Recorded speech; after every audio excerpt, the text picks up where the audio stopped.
Palumbo here with an RxMuscle rant. I guess you guys have seen it by now. Phil Heath's girlfriend has posted an update about what's going on with the 7-time Mr. Olympia champ. He had some hernia surgery done. I know a lot of people out there were complaining about his stomach being protruding, him having that umbilical hernia that was visibly evident. I was critical of that. I didn't think his abdomen was as bad as people were saying, but according to the doctors and according to what Phil's girlfriend has reported, he had a significant hernia there. And as you know, when you have a hole in the abdominal wall, your intestines can kind of pop through. And from what the doctors were telling her post-surgery, Phil was experiencing that. His intestines were sticking through slightly, and obviously that could always lead to strangulation of the intestinal tract. Matter of fact, my dad had that happen recently. He hadn't gone to the bathroom in like 3 days, and people were, he was complaining of pain, and everyone thought he was being hypochondriac as usual. But it turned out he had strangulation of his intestine, and they had to push that back in. He didn't have the surgery, but then again, he's not getting up on the Olympia stage anytime soon. So Phil has had the surgery. Hopefully that will at least solve the umbilical hernia portion that was kind of sticking out of his belly button.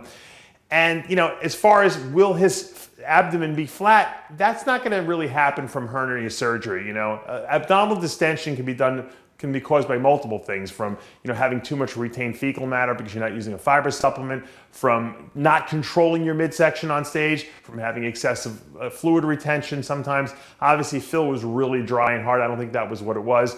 It might have been hard for him to control his midsection because of the hernia. That is a possibility. So, because I've never really seen Phil have too many problems in that area. All I know is that when he gets that umbilical hernia fixed, now that it is fixed, I should say, and he recovers, by next year, he won't have that thing popping out. I know a lot of other bodybuilders have had the surgery done, myself included, Kai Green, Dennis Wolf. So it's a common surgery to have among bodybuilders. As we get bigger, that umbilical area is weak. And the reason it's weak is because when you're in your mommy's tummy, so to speak, there's an umbilical cord that goes there, and that's what's providing nutrients. So there's actually a hole in the abdominal wall. When you are born, that hole closes up theoretically, and then the umbilical cord falls off when it dries up. But the problem is a lot of times it doesn't close completely. And as bodybuilders, we get so big and our musculature gets so strong that becomes a weak point, and a lot of times that will open up. And I'm surprised more bodybuilders don't have them. But Phil obviously has gotten that surgically taken care of it, and I think it's going to give a much more aesthetic and pleasing look to his midsection.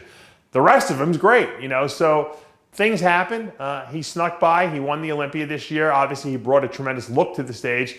The fact that he's going to come back next year and probably look better than he did this year, now that he's had the surgery done, is going to only make him that much more dangerous. So I'm sure Phil is going to feel much more confident going up on stage, knowing that thing cosmetically is not there.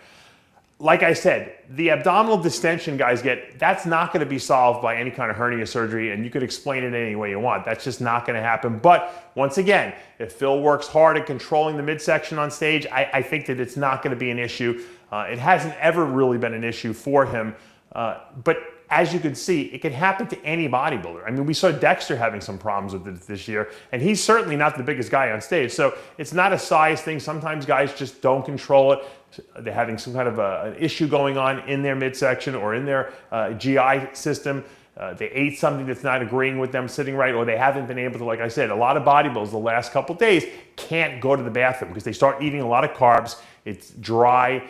It makes the your I guess you could say the fecal waste going through your colon much harder to move. It stagnates a lot of times. Then we dehydrate ourselves on top of that the last day or two. So it's the perfect storm of causing abdominal distension. So my suggestion, not that I'm trying to sell my own products, but Fiberlize twice a day, guys. The whole diet. Okay, you should be using it all year round, but at least especially that last 6 weeks. And I always have guys the last day before the show use it 3 times a day, because it will make sure that everything's moving efficiently through your intestinal tract, so that you don't have that.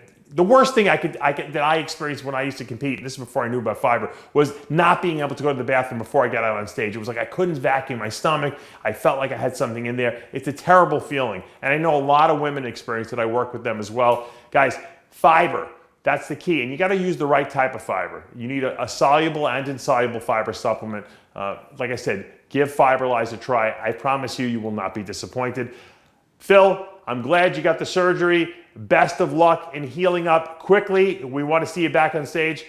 Maybe one of these days you'll shock us and show up at the Arnold Classic in Ohio. I know people would love to see that, but obviously that's not going to happen with the surgery just taking place. Look, number 8 is next year. Lee Haney and Ronnie Coleman better watch out, because if Phil ties you, number 9 is right around the corner. All right, I'm Dave Palumbo with another RX Muscle rant. Stay tuned to all the programming on rxmuscle.com. And if you haven't subscribed to our YouTube channel, hit subscribe now.